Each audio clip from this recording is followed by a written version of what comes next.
morning and welcome to the Donnie Glover Show. I apologize for the delay. We're out there doing some community service. We got a new best friend on the line with us. He has a birthday coming up. How are you going to be, man? 57? I just turned 57.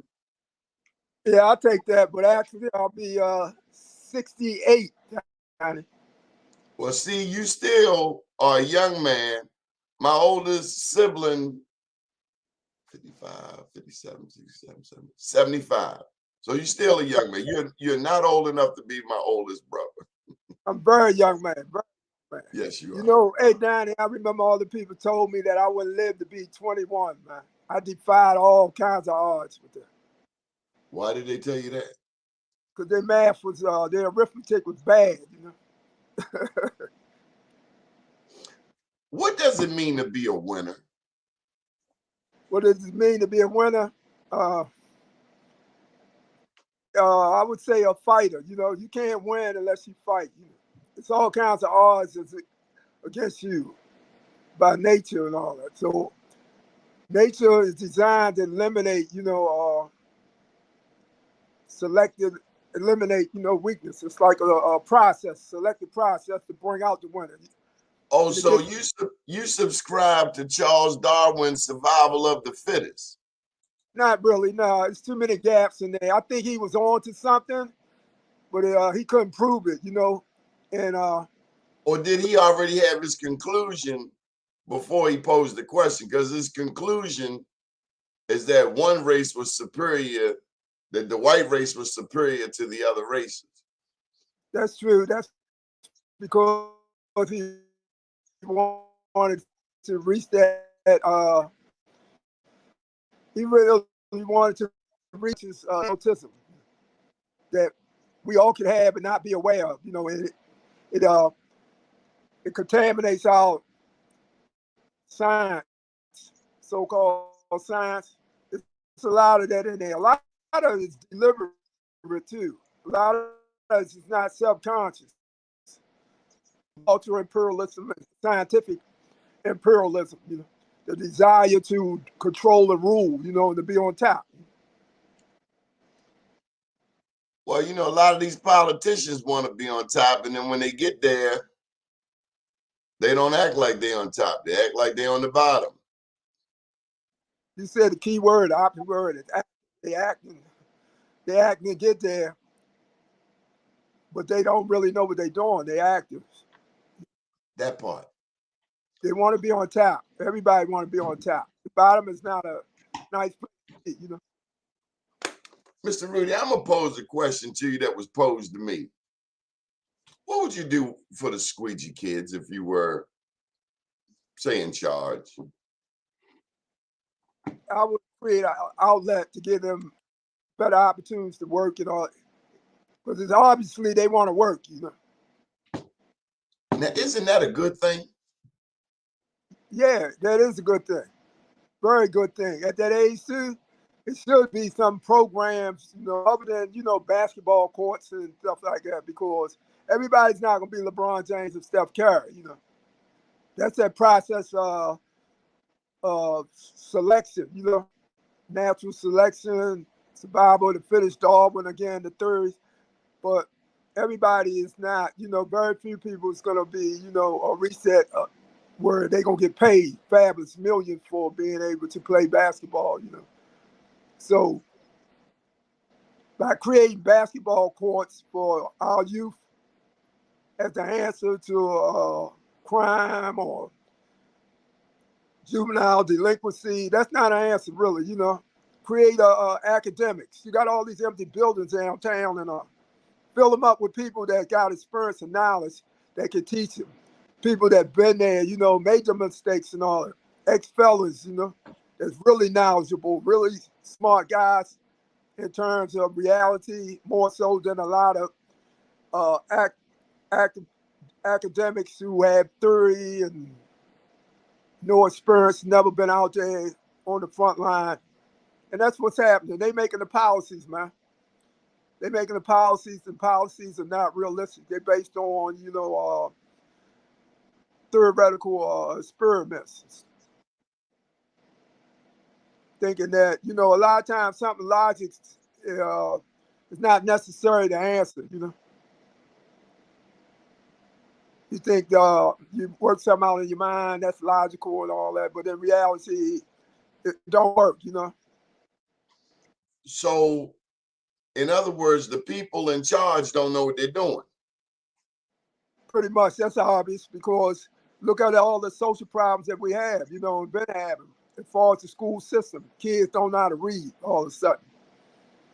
Kids are failing and all that. Did you So see that in your day growing up? Was it this prevalent when you were a kid? People not going to school, not reading? no, it was not. That's what baffles me. How can you claim to not know how to teach children how to read phonetics and things like that when you've been doing it for 100 years? Then all of a sudden you don't know how to do it. That's a hidden agenda. That's playing engineering failure, what they call dumbing down people. They dumbing down people because people get too smart. You can't control them because they can challenge you. They know the bullshit from, you know, the real, you know. So you don't want people to get that smart, you know, the kids to get that smart, whole new generation, that because they're gonna challenge the status quo. Are you ready for some mental jousting this morning? I'm We're ready. being joined by Mr. Michael Haney. Hey, Michael Haney, I want to tell you, you ever watched the Jackson 5? No, I watched the 5 Heartbeats. Good morning, Mr. Williams. How you doing, sir? Good morning, Michael Hank. Pleasure to meet you. So, Pleasure to Michael meet Haney, you. let me ask you this. In your day, because I think you might be Mr. around Mr. Rudy's age, learning to read and write, that wasn't a problem. It was natural in my household. Natural. But I mean among your peers. Where is this thing coming from today? We telling people not everybody's made for college. I'm insulted. Mr. Rudy, I'm insulted when I hear people saying not everybody's meant for college. When I see a cat going up Pennsylvania Avenue, one hand blindfolded, turned around backwards, hitting a wheelie through traffic. That is a brilliant mind right there. And you're not going to tell me that mind can't go to college. And if you run a business, you still got to know how to count your money. Where did we start embracing not everybody's made for college? I know cats in jail that got degrees. Where do we get this dumbass thinking from? Some things like that are blinded. They blind us. If we just accept it and don't question it, they blinded, you know. And people repeat them, you know. And after a while, they gain validity or credibility. Phrases like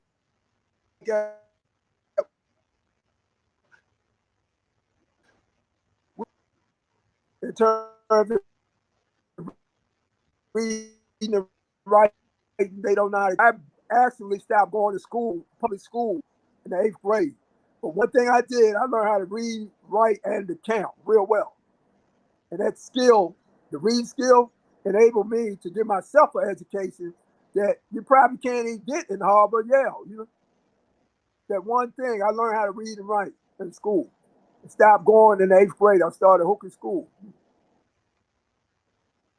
Well, Donnie, I think it's a matter of everybody doesn't want to go to college. You know what I'm saying? And then when you look at the preparation of our public schools for young people going to college, it's a fact that let's look at just the Baltimore City public schools. Chicago, Philadelphia, Atlanta public schools are very similar. 90+% of our young people that graduate from high school, 90+% need remedial, right? Meaning that they have to take basic courses that they should have gotten in 7th, 8th, and 9th grade Where'd you get in that their first year 90% of high number school. from? I'm sorry? Where did you get 90%? Because that's So a you can go to, lot so of people. absolutely, absolutely. And And if it's 90%, you don't need no schooling before that because it's clear that they haven't done their job. well, 90%, that that may be part of the problem. So Morgan State, as an example, works with CCBC, BCCC, Towson University. Hear me out, because what they do is prepare their students contractually to do remedial work. Let me tell you something. CCBC I can does say the this same from thing. experience. BCCC might just want to pack up and go home. Well, I don't think that's necessarily true or a good statement. I'm gonna say Particularly, it because my well, daughter you just you went got there. to hear the facts, Donnie. Let me You give got to you a hear the fact. facts. My Let's daughter talk just went facts. there and transferred to Coppin, 3.8 student. And when she got to Coppin, they took an entire year from her. So I can't endorse BCCC or Coppin on that note. Well, maybe it was a sense of Ain't order no why maybe she went to nothing. B She's a triple C. she's a So 4.0 student. Donnie, let's talk realities. Because what I'm They saying is suck. And they've been data. there. You got the same black people in them Statistical positions for data. years. If you want to get your CTA license or your CDL license, if you want to be a geriatrics nurse, maybe BCCC is the place for you. If you weren't in desire of those areas of study, which are what we call certificate courses, then you shouldn't have gone there anyway. So if you went there and then you decide to go to a four-year institution like Coppin or Morgan, and by the way, Coppin was in the bottom 10 in terms of retention in this country of four-year institutions. Their retention rate hovered around 16 to 17%, meaning 16 out of 17 of 100 students remained with their classes. So there's a lot to do with all of our what I call urban institutions, be it four-year, secondary, post-secondary institutions. But what's not happening is the preparation of our young people graduating with high school diplomas for upper or post-secondary education. So that may be in what they're saying, that not everyone is college material, but there should be option. There should be career and college readiness for those that may not want to go to a four-year institution. But it shouldn't be because they can't read and write, which should be a basic. Like I told a couple of my kids, you're Google smart because you'd rather Google information than retain and study it in a secondary atmosphere. So our kids are given electronics so they can't write or have writing skills and style because they're on a keyboard all the time. And a lot of this is our doing. Mr. Williams, in spite of what Donnie says, I think you're probably younger than me. We did not grow up with keyboards and with the ability to have information instantaneous. We grew up reading a Right, newspaper. right. Most newspapers are written on a sixth grade reading level. And everybody in Baltimore back in the 60s and 70s, when I was growing up, could read the Baltimore Sun or the News American or the Afro if it spelled its words correctly in that paper. It, it might, Donnie, I have a minute. First of all, in terms of age and all that, you know, you look good, So I don't know whether You look good too, man. That's why I said, Donnie's a troublemaker, and it's okay. That's okay. why he's backstage right now. But I think we need to get to get justice out of the subject. I think we need to back up a lot in terms of what you said that everybody don't want to go to college or college material. Not that they are your words, but that's what the prevailing understanding is, right? So we need to go back to what I'm gonna say is they don't want everybody to go to college. That's what I think it is. I think anybody can go to college and be college material, but they don't want any. Now let's go back to the origin of the system, or go back to Malcolm X in his autobiography. When he was in high school, he told counselor that he wanted to be a lawyer, and they told him what? You remember the book? They told him, say, be realistic. You should consider being Yeah. a cop, something Yep. like that. Same prevailing attitude, the spirit, even though it's convert, it's not obvious. It still rule the system because they don't want everybody to go. When you go all the way back to the founding of the United States Board of Education around early 1900s and all. Who founded them? Whose money went into them? Whose money went into Spelman and all? The titans of business. They wanted to create workers, manual workers and all. And then later One on, of the biggest things, Mr. Williams, where we went wrong was the board was Brown versus the Board of Education, Topeka, Kansas. You right, know, my mother will tell you that we thrived greatly when we were in segregated schools because we were in schools in the totally community. agree. The teachers were of the community. The teachers looked like us. Nowadays, in Baltimore, as an example, and we're going to use Baltimore as a base example, 60+% of the teachers in Baltimore are not of color or white, right? We've got 30% of the teachers in Baltimore that may be people of color or black. 10% of that are males, right? So the demographics are not conducive for a young person to look at as a role model and see that, hey, I can become up. You know, and part of it is, like you said, the strategy of having certifications and ensuring that teachers don't meet the medal. And Coppin, what was Coppin College or Coppin State decades ago? Coppin and Morgan were teaching colleges that provided educators for our community. And what happened to that?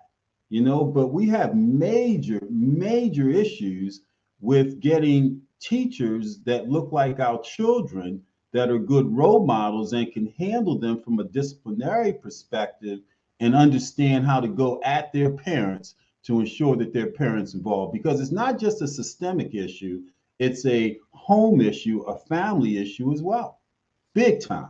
I agree. But I think it's so big that parents don't really have a comprehension or awareness of it to do anything. And then they Well, got to, you know if your kid is not going to school, you know if your kid is not graduating, you know if your kid cannot read, and the fact of what you say, maybe that's the issue in its entirety, is that we're not taking accountability for our own young people. I There was agree a with that. time when the dope man would not sell dope That's in right. front of children or old people. There was a time Or, when the dope man, if I'm not mistaken, would not sell dope on Sunday. They certainly wouldn't sell dope in front of a church. Or But school. now, Mr. Rudy, last Sunday I saw a man who does not match the demographics of this majority black community shooting dope at the Avenue Market in broad daylight. The beginnings of gentrification, that's where he's supposed to shoot. It ain't supposed to shoot in his own neighborhood. It's supposed to shoot in the neighborhood that they're getting ready to take over. That's why they sent him here to infiltrate. I keep telling you that. Is the old lady in your alley and the junkie that looks like from Suburba coming to Penn Avenue, they're the infiltrators beginning to take over that community. They say, get out of here, go down to Donnie's house, shoot your dope down Donnie's house, don't shoot your dope down here. They So, doing what they Mr. Rudy, there was a time when addicts from other communities would get their dope and leave. man, they But live in it. They walking down the streets. You know, every night I no be out. shirt on, bopping. I might be out there driving home at 1 o'clock or 12 o'clock, and they walking there with now the care in the world. I seen it last night. Females, not It's just their community. It's their yeah. community. The next thing you see bike lanes. The next thing you see is them doing soil tests for environmental issues. And the next thing you know, they'll be offering Donnie $40,000 for his house. And 5 years later, it'll be priced at $300,000 to ensure that he don't come back. That's right. That's And how it is. don't leave out the trees and all that. They planted the trees to make it look That's like what I mean. The environmental that. soil test, man. The environmental soil test. As soon as you see them do that, that's what happens. In the schools, the closing of public schools is a sure sign, as they did with the 21st century plan here in Baltimore. The 21st century plan, $1 billion spend. They closed down many schools and many communities because schools are communities. And when they start doing that, you can rest assured what's coming next.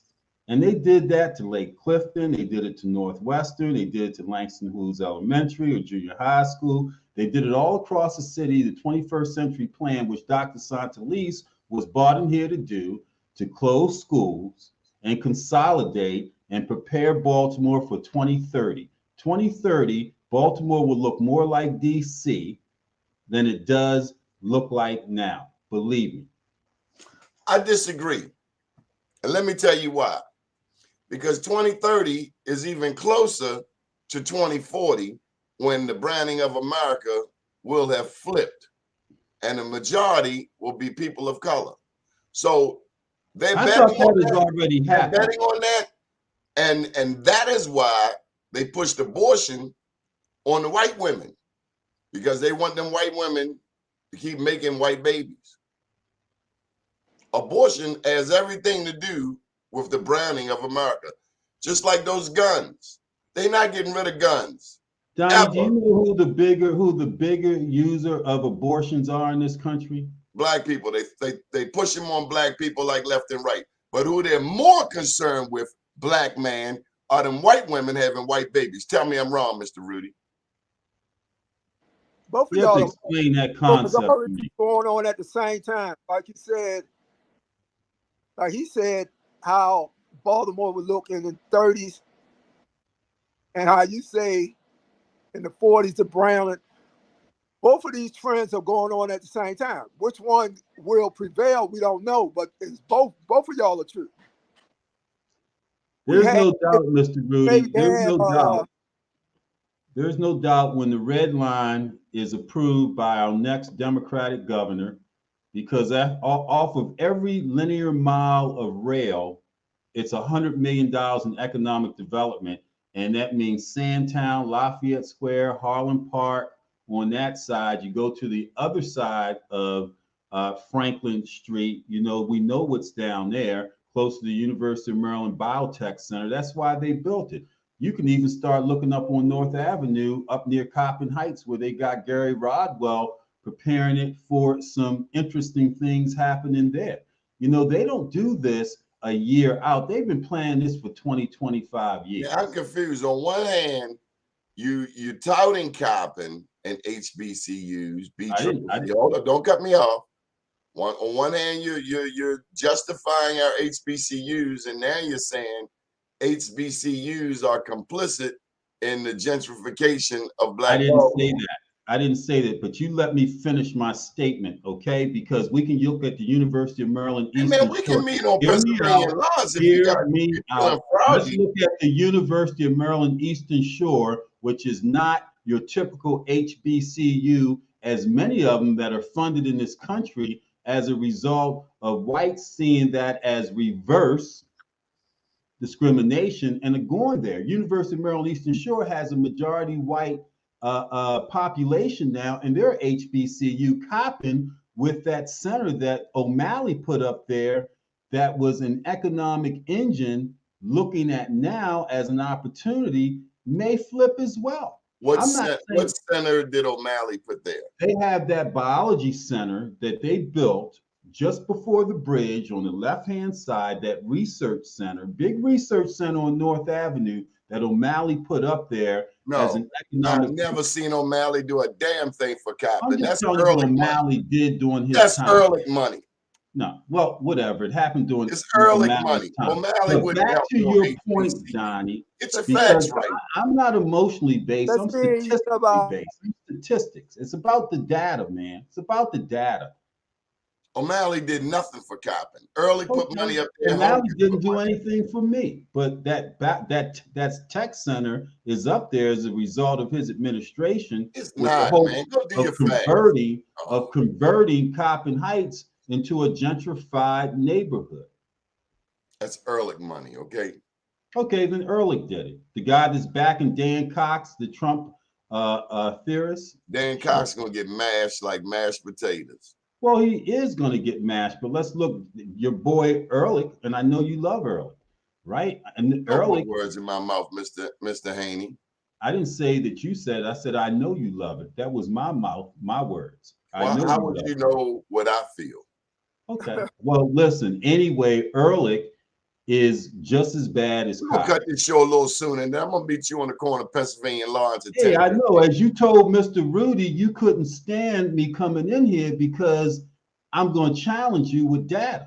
I'm not going to run my mouth. When you disappeared, Mr. Rudy and I were talking about HBCUs and how they were our teaching centers for our schools in our community.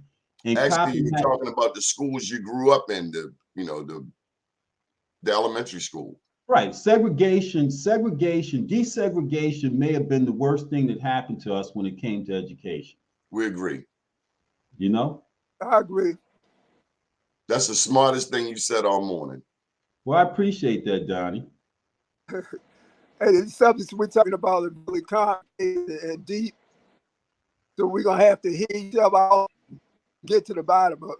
We're gonna have to hear each other out whether we like it or not. Oh, absolutely, man. And you know, that's what it is, Mr. Rudy, that our people need to hear. They need to hear these, conversations so that they get both sides of the coin. That's why we have this media outlet available for people so that they can hear differences of opinion on a multitude of subjects. Like we could talk about the Inflation Reduction Act that most people don't hear in our community because they focused on the 15-year-old girl that got shot in the head by the 9-year-old boy yesterday up in Edmondson Village. But we got to be able to absorb a multitude of things. We got to talk about Nancy Pelosi going over to Taiwan, starting a war where most of our black boys are going to be going to a war potentially that's going to affect our communities. There's a lot of things going that we need to raise our hand to and say, you know what? It is involving us. The decisions that you're making are involving us.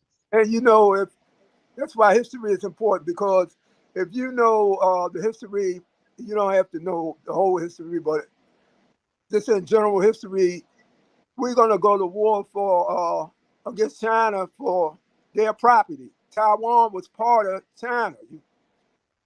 Europeans took it. Taiwan, They don't want to give it Taiwan back. is part of, yeah. We They don't we want to got give to it back. understand. You're absolutely right, Mr. Rudy. We have to understand that this country has not won a war since World War II when we had to drop the atom bomb on Japan to win that. China has 2.5 million soldiers. We have 1 million soldiers. China is more in proximity to Russia, who we're not real happy with now. We are brewing for a world war right now, and Nancy Pelosi pretty much co-signed that. And so all of a sudden, the kids on the street, the squeegee kids, are going to have a place to go in the next 2 or 3 weeks. Maybe it's not that soon, but that's what typically happens, be it Vietnam, Korea, Afghanistan. And if we aren't paying attention to what's happening right now, before we know it, our kids are going to be coming back in body bags with flags over the casket, and we're going to see a different form of retraction of our race, man. And that's what's happening right now. I'm gonna tell you, when I think it was I was like 15, 16 years old, over city jail, got up in charge, and what year was it, 70? And I was in the juvenile section, and one day the military sent the ROTC in there saying, making deals that if you wanna like get your charge suspended and all, we put a recommendation. That's what they do. They go in the Army. And some That's guys what they jumped on do. it. But I was like, I'm not going in the Army to get around no shoplifting charge, and I have to go over there, and kill and die. It didn't make sense to me, So I went on the trial, got my 6 months or whatever, and did it, came back. Yeah. But We have to, Mr. Rudy, you are so right. We have to widen our lens in terms of what's going on in this world that affects the community, even where we are in Baltimore. The Senate on a Sunday and the House on a Sunday urgently passed $900 billion in spending where they didn't have the free child care act that they had planned to when Biden came in, or the no-cost preschool that was in the original bill. Much that was in Biden's original trillion-dollar bill got cut out of this one, where they got over $500 million in environmental stuff, because that's what the other community likes, environmental. They've got significant amount of money in there for the IRS to get ramped up and hire 90,000 more people so they can begin to come at you and force you to go overseas. We got to pay close attention to what's happening, real close attention, because sooner or later it's going to affect us. Yeah, what's happening in our backyards is important, but on a wider scale, man, there's some stuff happening in this world. Monkeypox. All of a sudden, how the hell does monkeypox get pointed to homosexuals? That's how AIDS started out. And why monkeys? Where are all the monkeys at? Where the majority of the monkeys? Well, the disease originally was in Africa in 1958. So all of a sudden, so is this part of germ warfare? Is this germ warfare? Is COVID-19 part of germ warfare? I don't know, but I know it's strange when a disease gets pointed towards a population of people, specifically like homosexuals and Black homosexuals, even more specifically. It's real. Absolutely. We see history repeating itself. That's how AIDS emerged, got a foothold in America and other countries because nobody was worried about it. It was just killing homosexuals. Yeah, we sleep at the wheel, man. We sleep at the wheel. And it's the same thing with monkeypox. So we see these patterns, repetitive patterns over and over again. But the thing is this, right? In terms of us as a people, right? Even though I'm not letting us off the hook and all that, but the problem is too big. People now it's consistent of what they see. They know what they see, right? But who control what we see on TV, magazine, newspapers, and all that? Who controls Donnie Glover, because we got to change that dynamic. I turned my news off of the Today Show, and in spite of Donnie, I listened to his show. In spite of Donnie, I listened to his show. I love him anyway because of what he carries, but it gets on my nerves. But it's okay because we love each other. But it's this kind of media that's important. It has to be credible. It has to be factual. He has great guests on this show, and we've got to watch where we get our information. Who else is going to hear about monkeypox? Who else is going to hear about the Inflation Reduction Act or Taiwan as the next center for a global war? Here is where we need to hear it, where people like Rudy, Mike, and Donnie are having conversations that are credible, factual, so that we're getting information somewhere, man. Not about where the next white party is on Friday. The Donnie is going to challenge you. We need Donnie to keep us on our P's and Q's. No, we need to keep Donnie on his P's and Q's with the factual information. Donnie has provided the vehicle. God has given Donnie the ability to have the ability to put this out there as a platform. And now it belongs, as Donnie says, to us to carry the message to each other and to other communities. This is what is scary with white America when we begin to communicate like this, when we begin to have real relevant conversations, and we're not just talking about the little kid murdered last night. It's unfortunate, but this problem in our community is bigger than that. It's true. And we need people like you too. Well, I appreciate that. All three of us are part of that village, you know, and we haven't even talked about Ron DeSantis, who may be your next president of the United States for real, and what he did down in Florida that affected Marilyn Monroe. Excuse me, Mr. Haney. You said he would be our next president, excluding yourself. Are you right? I should have said that. Absolutely. Well, I misspoke, Donnie. You're absolutely right. Who could be our next president? Ron DeSantis, even though he lost that straw poll this weekend out of that very conservative convention that they had that Trump was at. Trump is not going to be in a position to run for the Republicans. Ron DeSantis, and that's how it becomes a groundswell of support. But what he did, he suspended a state's attorney in one of the largest counties in Florida last Thursday, in Hillsborough County, that encompasses St. Pete, Tampa, and Clearwater, because the state's attorney wouldn't carry out the abortions, right, and began to talk about some of the transgender issues in the school. Or other words, he was a progressive state's attorney like Marilyn Mosby was, like Sean was in Los Angeles, and like the attorney, I forget his name, in San Francisco that was recalled. And what these attorneys have done, Mosby has done, is become progressive on locking up people for minor offenses.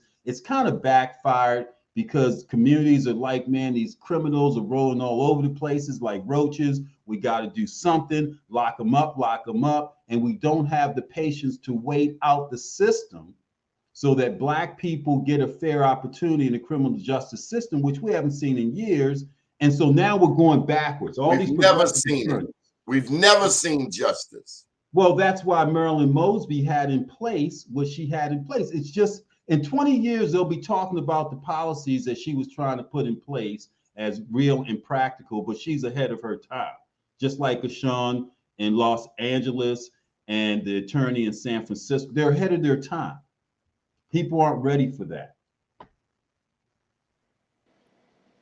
Mike, Baltimore is more off the hook than it's ever been. People are rolling weed, smoking weed while talking to a police. Yeah, and you know, Donnie, why that is? It's because of the lack of credibility that they see in people like you, me, and Mr. Williams. And let's be honest about it, that what's off the hook are my children's children. So I'm a grandfather. If we look at it in the big sense of it, we have no one to blame. If we really want to take charge and take ownership, we got to put the buck stopping here. It's my children's children. I raised my children. So if they can't read, what did I do wrong? They're raising my grandchildren. So if I did something that raised them incorrectly, what are they doing as an example? I've got to take accountability for what's happening so that I begin to look at the fixes of the issue. I've got to admit that, you know what, I screwed up. I gave my kids, instead of a book, I gave them an electronic and told them to leave me alone. I didn't take them to basketball practice and stay with them and coach them. I just sent them along the way and let them do whatever they wanted to do. I told them that marijuana wasn't a gateway drug. Let them smoke marijuana and reefer, and then from there, wherever it went, it went. And what can I say? I had no boundaries. And we have to own that. I think what you're saying goes back to pre-integration. One time we knew we had each other, and we spent time with each other. But once they integrated and they come up with great society, affirmative action, we moved around. all went for our American dream, and we went for ourselves. And that's what the teachers do. Nowadays, you have Black teachers, a lot of them. But what are their priorities? You know, getting a pay increase so they can drive Mercedes-Benz, live out in the county, which is not a particular attractive thing, a trend no more, which they don't realize it. We still try to move in the county because we weren't allowed to move in the county, right? But the county is not happening. Johnny, so, yeah, and you were right. These teachers, absolutely, they think about their increasing their credit scores and all these trappings and things that will give them a bigger and bigger piece of the American dream. So they irritated by these kids that keep raising their hand, and while they're up there sitting behind their desk trying to figure out how they can increase their credit, these kids keep raising their hand, asking questions and questions. You got these Black teachers that's irritated now because they want a piece of the American dream. That dream has divided us. That's not our dream. That's not our dream. Guilty. Guilty. I'm raising my hand because I'm guilty. I'm guilty. You're guilty of what? Mr. Rudy called me out. You're guilty of what? He said that I am focused on materialistic value instead of raising my kids. He said to me just now that I'm looking for a geographical cure, moving all over the place instead of dealing with the realities of my community and me and my children. And who are those squeegee kids as an example out there? They're our kids, or we're the grandparents of those kids out there. So where should the resolution and the problems be solved at for real?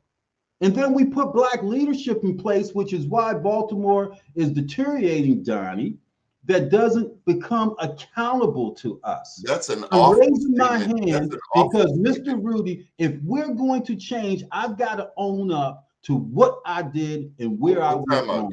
You just said Black leadership is responsible for the failure. No, we're responsible for the failure of Black leadership because we don't hold them accountable. We're responsible for it. We have to begin to be accountable and stop passing. Well, let's add some understanding in there. Black people have been under attack since our first interaction with the European in North America. It has been war from day one. It has never been equal. Absolutely. And now we fighting ourselves too. So we have a civil war going on and a global war at the same time because we can't come together to fight the global war. So we got a civil war within our community. It's not that we can't come together. We've been outnumbered and outmanned. It's like two guys in the ring. Say outsmarted. You didn't say outsmarted. I did not say that. It's like two guys. Right. Can I finish? Sure. It's like two guys fighting 10 guys. Of course, we're going to be tired, outnumbered, outwitted, but we keep fighting. And in the midst of all that has been done to us, we still achieve and dominate any industry we go in, including hockey. So I'm proud of us. On that note, I am proud of us to be 13% of the population and still producing PhDs, scientists, doctors, lawyers, civil rights leaders, Martin Luther King's Malcolm X. We are an awesome people. Donnie, and the reason the attacks are multiplying is because America is getting browner by the day. Okay. Donnie, I don't disagree with you. I appreciate you looking at that half full glass size, but we know that in urban America, in this country, as you said, we're in a crisis. We're in a crisis. Our children in a crisis, even though, as you mentioned now, what do we look like based on the education value and where our young people are now? What do we look like in a generation? That's what we have to think about. So let me answer that. The problem is with integration, like Mr. Rudy talked about, we've been moving out Liberty Road for the past 50 years. Now, I told you, it's been a fight the whole time. Geographical cure. But 1970, we started going out Liberty Road, and our best and brightest, our upwardly mobile, our educated, moved to Randallstown. And that drains Baltimore City of some of our best and brightest thinkers. They moved to Randallstown because they think they have arrived and they think they don't have to fight no more. The real problem is us moving beyond the Beltway and thinking the fight is over. Can I ask you a question, Donnie? How many council people do they have out in Baltimore County that are people of color or Black on the council right now? Is it one? Who was Catherine Pugh's chief of staff? The little boy. No, Donnie, tell the people need to understand and know the specificity of what we're talking about. In spite of the fact of us going for the geographical cure out to Baltimore County, which theoretically should look like Baltimore City or mirror it, we got one Black city council person out there, or county council person out there. Jim Smith was Catherine Pugh's chief of staff because they forced him to come. They forced her to take him from the county into the city. Okay, look who is our city solicitor now. Because of the real power that they try to dominate. No, because of the $100,000 loan he gave her. $200,000, okay, Johnny. But the point of it is, to your point, with the PhD power, okay, and all the other power we have, as we see this, we need to be better in our strategy and our communication, because now people hear what's happening because we have a media venue in order to expose people to these atrocities, man. This is real stuff. You can't make up the fact that Baltimore County comprises of over almost 40% blacks with one black county council person, one. Okay, I can explain that. When we moved out to Liberty Road, I said we subconsciously envisioned the fight as over. So when we moved out to Liberty Road, we became more concerned with paying that mortgage. So if it means working 2 jobs versus going to the PTA meeting versus going to the community meeting, we had to do what we had to do to keep that house, because if we lose the house, we're going to lose the girl. Hey, Mr. Rudy, and the girl ain't living in Baltimore Mr. City. Rudy, Mr. Rudy, let's be real. McCullough Homes fueled the flight out to Randallstown in Baltimore County. McCullough Homes coming down, by a bomb fueled the flight out there, as well as the Section 8 housing from the 800 homes that they knocked down over in East Baltimore, EBDI, and Forest City to make room for Hopkins Place. That's what fueled the flight out to Baltimore County. Okay, let me come in for a minute, please. Because we always got to put it in a larger context. Both of y'all are right about things y'all saying, right? Absolutely. Thanks, Mr. Rudy. What you're saying is taking in one part of what Donnie said, taking it up. Now, Donnie said something significant with the date, 1970, when it started. What was happening in the 1970s, 68 riots that just ended. That's right. We was going in the right direction, right?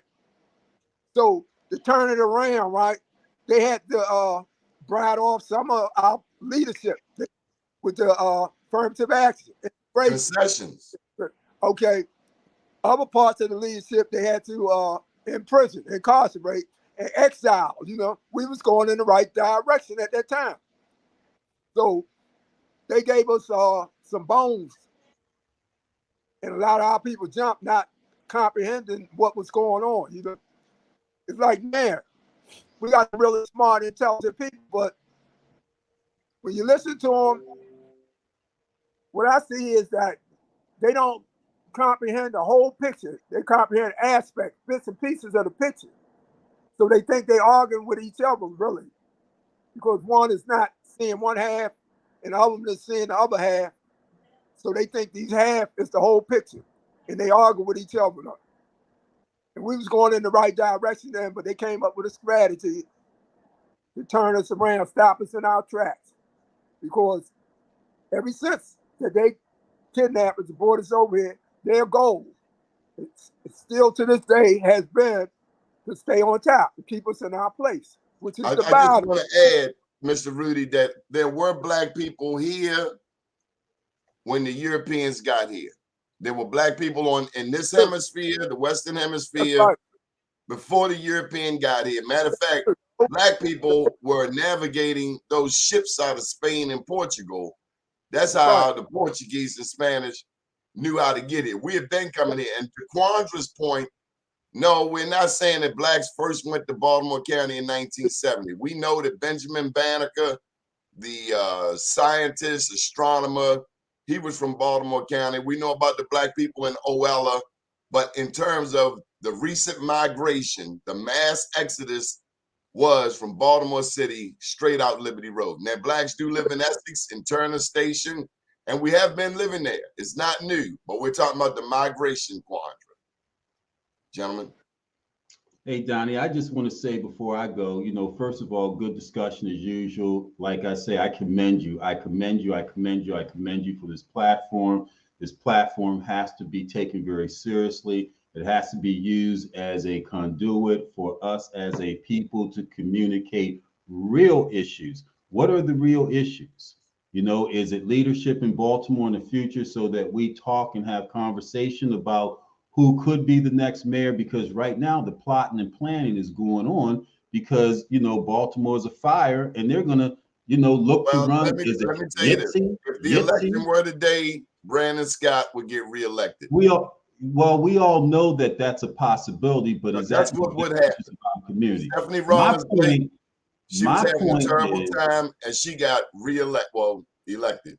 my point is that this medium is the conduit to carry serious conversations and issues, be it the Inflation Reduction Act, the progressive prosecutors disappearing, who's going to be the next president of this country in 2024, so that we can get ahead of the curve.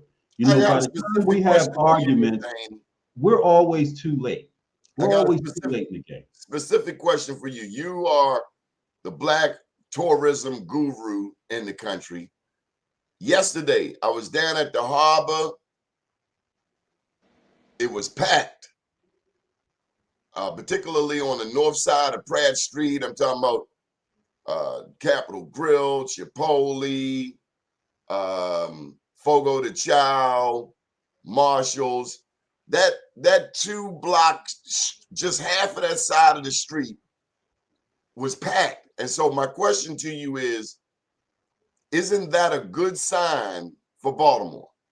Hey, Donnie, I think any sign's a good sign for Baltimore, but you have to realize that many of Baltimore's attractions have been compressed as a result of the closing of Harbor Place. So, so you may see that people have, then they also lost, the place that they had, the Odd Fellows place. And so we've had a contraction. We need new venues, which is why Shalonda Stokes promoted blacks going into downtown, and a huge opportunity presents itself. But it is a good sign for Baltimore, but we need more. We need more attractions. We need more toys. We need more things to draw visitors in town. And I appreciate you calling me the nation guru, even though I know you were kidding there. But yeah, I'm passionate. You are the black tourism guru. Haven't you managed hotels all over the world? Yeah, Donnie, I understand that. Weren't you recognized by the state of Maryland for your work in tourism?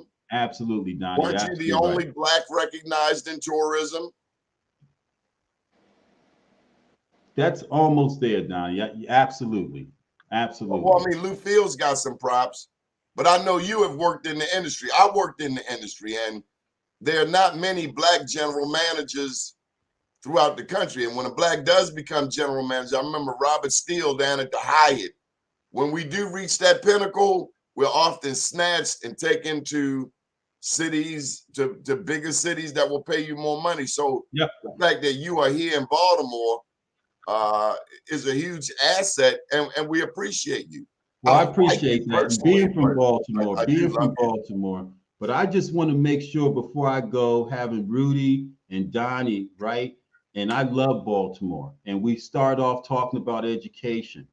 We start off trying to figure out what we could do with our young people. We have to take ownership. I'm raising my hand and I'm saying, you know what? There's more I can do. I've got to take ownership. It's my problem, my kids and grandkids, what's happening now, and I've got to do a better job of education. I need you to clarify. You said that Harbor Place is closed. Can you clarify that? Well, where, it's gone through a ownership transition. So you were on the north side. If you look at the south or the west side, where they had all the stores, where Light Street Pavilion, Pratt Light Street Pavilion, all that is closed. And we knew coming out of the pandemic that entrepreneurial opportunities, and hopefully it shows itself when CIAA comes in here for year 2, because it's suspect in terms of the effect it had on black businesses. But this is a huge opportunity for blacks to figure out what it is they can do, go downtown, set up tent, and take some of the money that's coming into this town in the next couple of years. But you haven't mentioned David Bramble. You talking about the developer? Yes. Yeah, I don't know what he's doing or what's going on with Harbor Place. I thought he was handling Harbor Place. He was going to redevelop it. Yeah, well, that's what I heard recently, but nothing's been signed. There was a company out in New York that was interested in it a year ago. Nothing's been signed. No development is going on there now. It's just, there that he wants it, and that's where they're pointed, but we'll see what happens. Mr. Haney, before you go, we got to allow Mr. Williams, and we thank you for taking time to join us. And just so you know, we're celebrating 20 years in the business tomorrow, but any final thoughts, Mr. Rudy? And you have a birthday coming up And you got a 1-year celebration coming up. You got to plug this. Me and Mike don't go out to clubs no more, but if Mike comes with me, then we'll do a drive-by. Okay. And I would love to see y'all come too. What I would like to say is that I enjoyed this conversation. I learned a lot. I see how I got a lot more to learn. I've been gone for a long time. I'm ignorant. I need to talk to y'all more in terms of the detailed knowledge of what happened in Baltimore since I was gone. I need to listen. That's why I was listening, because I'm back in the kindergarten. And I appreciate what I learned, because I can't really say too much about the actual local politics because I was gone for a long time. The personality. I disagree, Mr. Rudy. And the actors in the, I can add some general insight based on my knowledge of history, sociology, politics, and all that. But the actual terrain, I'm kind of ignorant of. Let me give you a quick sample. Don't you go nowhere, Michael Haney. Mr. Rudy, can they stop heroin business in Baltimore? Can they stop heroin in it? Yeah. Yeah, I believe they can if they really want to. Because it got to come from somewhere. And the people that's out there selling it, they don't leave Baltimore. They not bringing it in. They not. Somebody got to bring it. If they stop the people that's bringing it in, you can stop it. You don't see no bazookas. You don't see no tanks out on the street of Baltimore. Why? Because they're not letting them in. What's out there is what they letting in. If they don't want it to get in, they not let it get in. They gave that basketball player 9 years for some weed oil. Yeah, Brittany Griner. And then I heard that they gave a little white girl 2 months for bringing in like 15 grams of marijuana or something. I didn't read it all, but that's what I heard. But the thing is, we have to know how they operate. We're never going to defeat them, right? Based on assumptions, we don't study them and how, because they're coming at us from every kind of way, And I don't fault the average person for not seeing it, especially when you're in the ring and you're fighting and all that. You can't see the bigger picture. All you see is the person in front of you. That's why you got a coach, you got a team behind you telling you, watch out for this punch, watch out for that. And that's how it is. All we can just see is the pressure on us right now. So we can't see the big picture. You take your mind off the pressure, you're going under. You're going to get knocked out. Let me just put a plug in for Black history. A black man is the father of Russian literature. No matter all what you hear about Russia, Mother Russia, look up Alexander Sergeyevich Pushkin. The black man who is the father of Russian literature. Well, they got a problem with Russia. The Europeans got a problem with Russia. They don't recognize Russia as a white nation or country. They recognize them as Oriental. You look at their architecture. You look at their institution, the Kremlin and all that.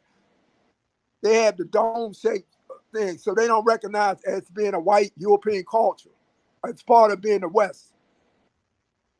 Well, the black man been to Asia too. We've been everywhere. Everywhere you go.